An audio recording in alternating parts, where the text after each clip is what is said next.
सोलापूर येथील छत्रपती शिवाजी महाराज सर्वोपचार रुग्णालय परिसरातील अंतर्गत रस्त्यांवर मोठ्या प्रमाणात खड्डे पडल्याने रुग्ण आणि त्यांच्या नातेवाईकांना मोठा त्रास सहन करावा लागत आहे। सततच्या पावसामुळे या खड्ड्यांमध्ये पाणी साचल्याने रुग्णांची ने-आण अधिकच धोकादायक बनली आहे।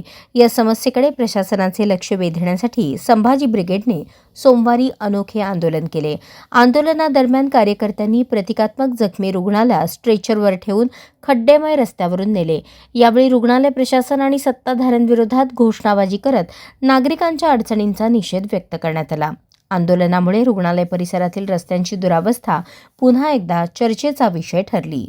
संभाजी ब्रिगेडचे संस्थापक श्याम कदम यांनी रुग्णालय परिसरातील रस्त्यांची तातडीने दुरुस्ती करून रुग्णांना सुरक्षित आणि सुलभ सुविधा उपलब्ध करून देण्याची मागणी केली। प्रशासनाने त्वरित कार्यवाही न केल्यास तीव्र आंदोलन छेडण्याचा इशाराही यावेळी देण्यात आला। छत्रपती शिवाजी महाराज सर्वोपचार रुग्णालयातील अंतर्गत रस्ते अत्यंत खराब झाल्या कारणाने आणि रस्त्यावर मोठमोठे खड्डे पडल्या कारणामुळे त्याकडे प्रशासनाचे दुर्लक्ष आणि स्थानिक आमदार खासदार पालकमंत्र्यांच्या दुर्लक्षामुळे रुग्णांची जी समस्या होती, जो त्यांना त्रास सहन करत होता, त्याचं प्रतिकात्मक आंदोलन म्हणून आज आम्ही या ठिकाणी आमच्या संभाजी ब्रिगेडच्या वतीनं एका रुग्णाला जी अवस्था आहे, म्हणजे त्यांना जो त्रास होतो ते पालकमंत्री असू दे किंवा प्रशासनाला निदर्शनास आणण्यासाठी आज आम्ही संभाजी ब्रिगेडच्या वतीने या ठिकाणी आंदोलन केलेलं आहे।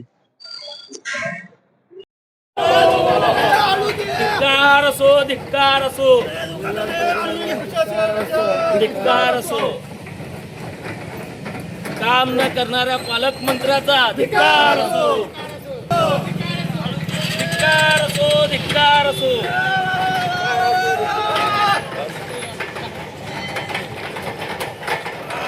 या आमदार खासदारांचा धिक्कार असो, रुग्णांना त्रास देणाऱ्या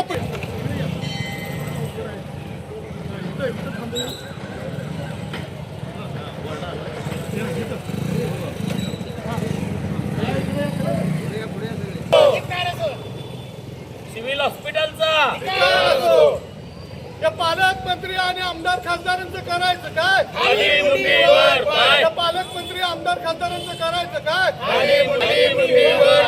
सिव्हिल मधील अंतर्गत रस्ते झालेच पाहिजे, सिव्हिल मधील अंतर्गत रस्ते झालेच पाहिजे।